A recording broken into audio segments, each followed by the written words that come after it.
Link monsters made their debut in 2017, with Konami aspiring to fix a few problems: power creep and summoning monsters from the extra deck in mass. When the move happened, Link monsters were hated because of the huge restrictions that were levied in place. Now, it's hated because it became the very thing it sought after to destroy. This is why everyone hates Link monsters in Yu-Gi-Oh! Let's go ahead and jump on in.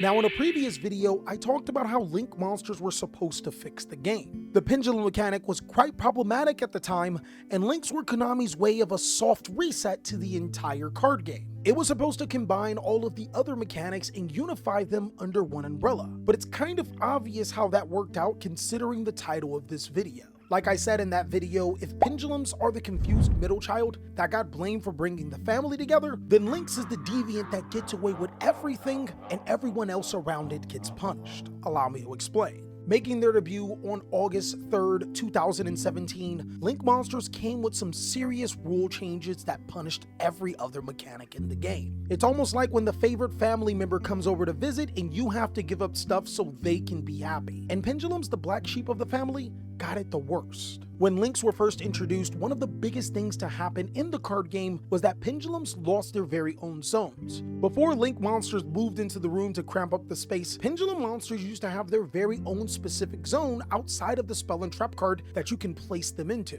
And this felt a lot more complete for back row heavy Pendulum type mechanics. Strategies like Cleave Forts, which often relied on cards like Reclate and Vanity's Emptiness to be able to play, to Magispectors, a deck that was notorious for being able to search spell and trap cards to interact on the opponent's turn. Even some of the most powerful pendulum decks like Performage, Performapal relied on being able to search cards like Solemn Strike from the deck to the hand and didn't need to give up spell and trap card zones to be able to activate pendulum scales. That was a huge change that happened when Link monsters were introduced. Another huge blow to the pendulum strategy is that pendulum monsters could no longer be special summoned from your extra deck to the side of the field unless it pointed to a Link monster. Pendulum strategies were often seen as a huge investment. If you think about it, you have to dedicate at least 2 monsters to your pendulum scales and then other monsters in your hands to bring them out. The reward would be in future turns you can bring those monsters out at the drop of a dime. The risk reward factor here is debatable, but one thing that did happen when Link monsters were introduced is that it significantly made the risk much higher for pendulum type Yu-Gi-Oh decks. But that wasn't the only strategy to receive sanctions. You see, while the pendulum mechanic was hit the hardest, the other mechanics that revolved around the extra deck were hit too. Originally, when Link monsters were first introduced, Exceeds, Synchros, and Fusion monsters could only be special summoned to where a Link arrow points to, or into the extra monster zone first. This was Konami's way of simplifying the game and slowing down decks that special summon from the extra deck in mass. If you actually allow me to rewind a little bit, prior to 2017, Yu-Gi-Oh! Was going through a really tough time. Decks like Dinosaur and Pendulum were summoning a massive amount of monsters from the extra deck and putting up almost unbeatable Yu-Gi-Oh! Boards. But at the time, the strongest strategy in the game was Zodiac, a deck that was built on being able to summon the powerful Zodiac Trident, but then also have a plethora of spell and trap cards to be able to counter your opponent's plays. Now, old school Yu-Gi-Oh! Is something that I absolutely love to talk about, and if that's something that you guys want to see, let me know down below in the comment section if you want me to talk about old school Yu-Gi-Oh! Formats and powerful cards that were in it. So before I get beside myself, let's continue on about Links. Our very first glimpse of Link monsters happened in starter deck Link Strike, giving us 3 monsters. Decode Talker, which was the strongest of all 3 of them, unfortunately required multiple monsters to be able to summon to have the arrows pointing down. Honeybot, the Link 2 monster, unfortunately required 2 Cyburst monsters and Link arrows were only pointing sideways, meaning that this card could not be a good opener. The last card was Link Spider, a Link 1 monster that is regarded to as one of the better Link 1 monsters in the game. But at the time of this card coming out, it's pretty useless as normal monsters are pretty useless. And while Link Strike is the official release of Link monsters, the reason why I said August 3rd, 2017 is because this is the very first time we actually get to experience Link-based strategies. Code of the Duelist drops and it's actually met with a bit of skepticism, but optimism for the Yu-Gi-Oh! Card game. The World Chalice strategy shows Link monsters in their potential. By using normal monsters, the deck can actually make a solid Yu-Gi-Oh! Board. Players soon figured out that the agent creation of Venus was really powerful for World Chalice because you can summon normal monsters at ease. This was seen as a pretty fun deck to play, but nothing too outrageous. The other strategy to come out in Code of the Duelist is Trickstar. Now this is a really powerful strategy on release, and the last strategy to come out in Code of the Duelist wasn't seen as too good. Gokis are a strategy that when they were sent from the field to the graveyard, they can add any other Goki monster from your deck to your hand. It's weird taking this path down memory lane because if you played in the Link format, you realize that Goki is one of the most busted strategies in the game. But at the time of Code of the Duelist, you have to remember players are still stuck on the Synchro, Exceed, and Pendulum lines as well as Fusion. You see, typically these type of effects aren't necessarily broken with those particular mechanics, because in order to be able to gain these effects, you needed to have two monsters on the field with the same level, or you needed a tuner monster to synchro summon them with, or you needed polymerization to be able to fuse these cards off the field. Basically, these cards needed an extra mechanic, another layer to be able to gain the benefits of searching other Goki cards from your deck to your hand. And it's a little bit of foreshadowing, but this becomes one of the biggest problems with Link monsters. We'll talk about that a little later. Code of the Duelist shakes up the format enough to have some really interesting interactions, but Zodiac is still the top deck in the game. Now, all of that changes on October 19th when Circuit Breaker is introduced. Now, crazily enough, Circuit Breaker doesn't have any game-changing strategies upon release, but two of the biggest cards to come out of this set is number 41 Baguska the Tired Taper. This card is seen as Konami's proverbial nail in the coffin, as its effects are detrimental to anything not a Link-based Yu-Gi-Oh deck.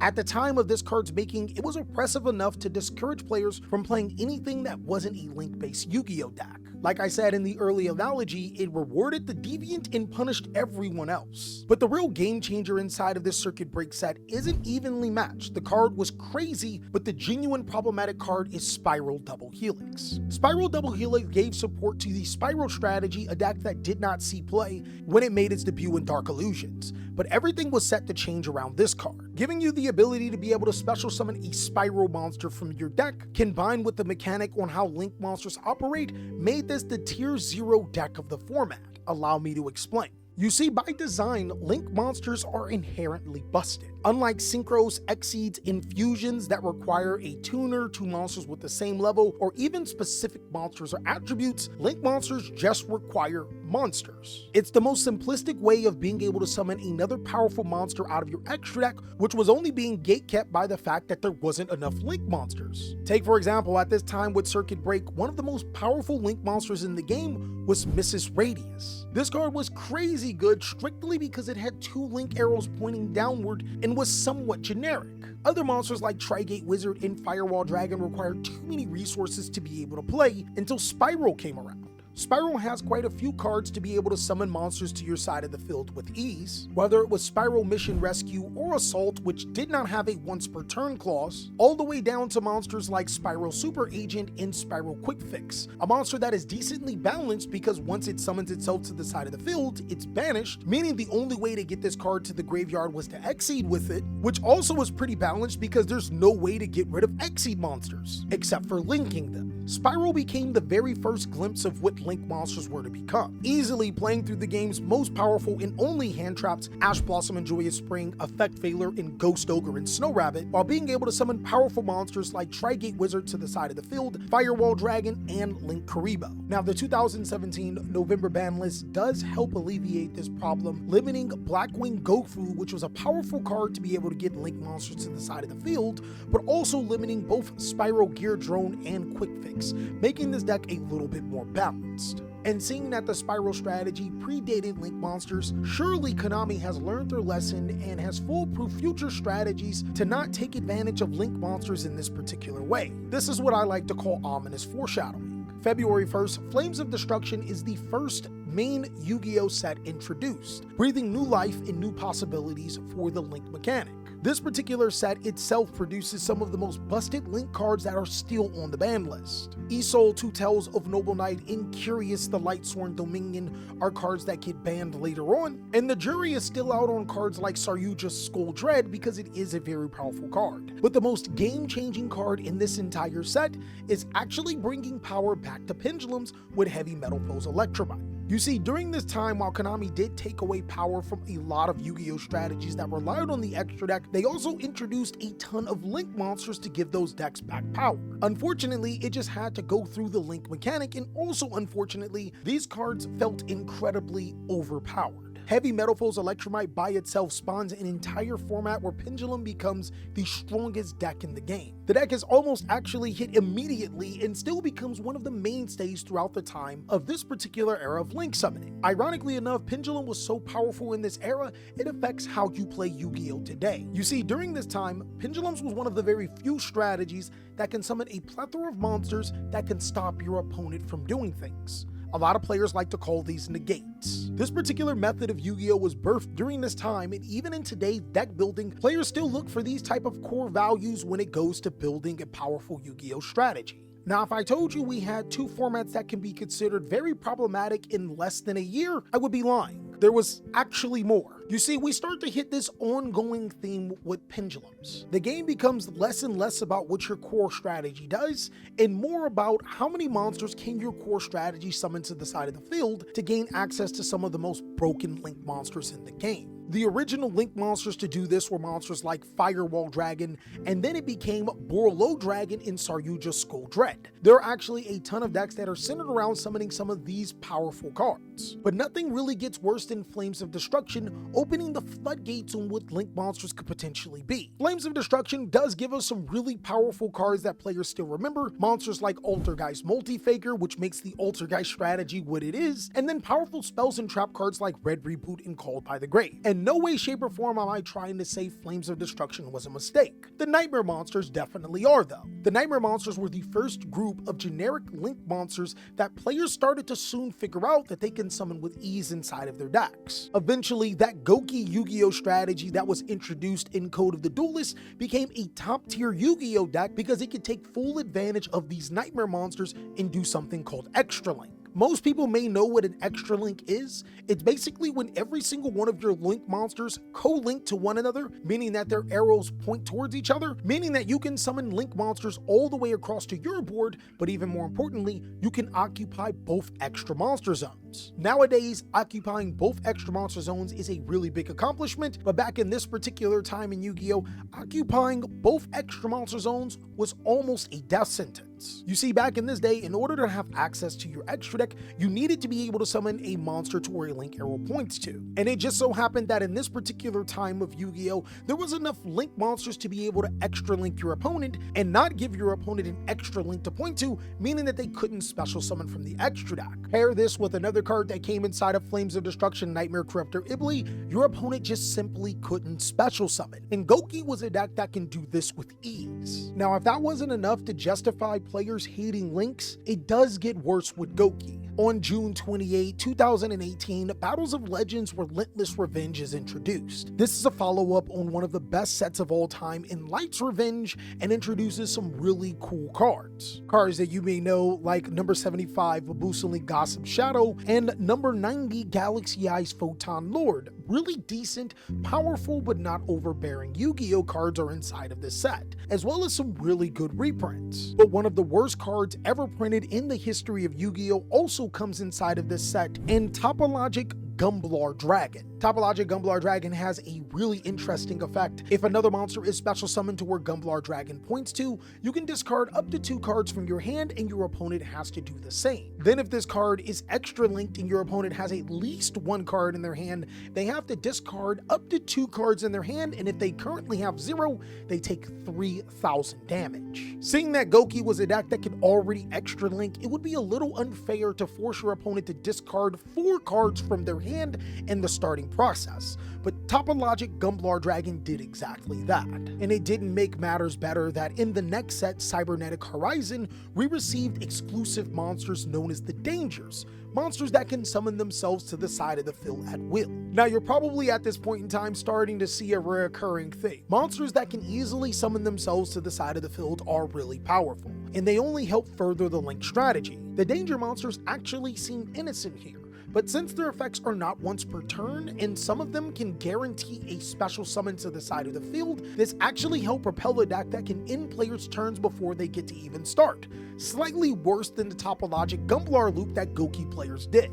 This led to one of the most infamous moments in the Link era, where a pro Yu-Gi-Oh player beat a kid on the stream using this FTK. He didn't even get to play. Now, all of that happened in about a year and a half of Link monsters existing in Yu-Gi-Oh! At this point in time, you can probably get why people hold a grudge towards this strategy. After all, Link monsters did see the most amount of Yu-Gi-Oh! Players completely quit the game. Fortunately enough, after what could be considered the darkest time in Yu-Gi-Oh!, it does get better. But to be honest, it kinda had no choice but to get better. This particular era of Links did have one of the best formats of all time, known as the Toss format. Strategies like Solomon Grade, Thunder Dragon, Sky Striker, Orcus, and even Altergeist were very powerful and balanced cards during this time. It's one of the very few bright spots to happen during this era of Yu-Gi-Oh! And is an era that players are looking forward to any single time one of these strategies gets support to make them viable. Link formats after the Toss era are met with mixed reviews, as by the year of 2020, when one of the greatest basketball players unfortunately meets his demise, there's also a huge pandemic that pretty much shuts down Yu-Gi-Oh! There is one last thing to talk about with this short-lived era, and it was token monsters and how they were completely ruined. I want to go back to point how cards like Level Eater and Scapegoat were fairly healthy before Link monsters. They couldn't be used for Xyz summons, oftentimes didn't have the right material for fusion, and for synchro summons it was a little bit complicated. But since they were bodies that could be easily placed to the side of the field, Link monsters took full advantage of it.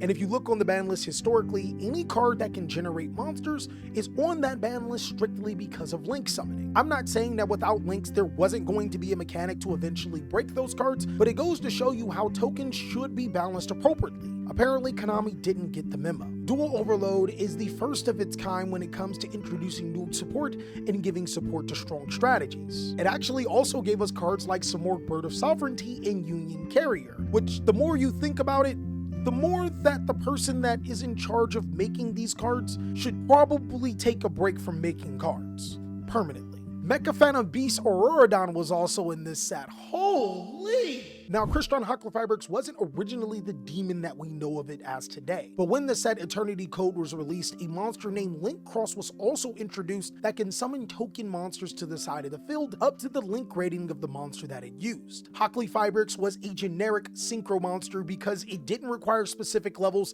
and only required a tuner, and can also special summon a tuner from the deck, and Link Cross was the token generator. This, alongside of Mecha Phantom Beast Auroradon, replicated what Link monsters were before in previous formats, which, as you should know, isn't really good for Yu-Gi-Oh! And this is the point in time I think Konami actually decides to pull the plug on the Link experiment. Because in every instance along the way, Konami has limited all of the other mechanics in the game, but has made Link monsters the go-to de facto cards that are ridiculously powerful. So on April 1st, 2020, Konami reverts a few changes that happened with Links. Xyz, fusions, and synchro monsters can be special summoned to the extra monster zone without the uses of arrows. Unfortunately, pendulums still have this type of restriction to this day. And also unfortunately, when you still look at modern Yu-Gi-Oh combos, most of them revolve around a busted Link monster that probably shouldn't exist.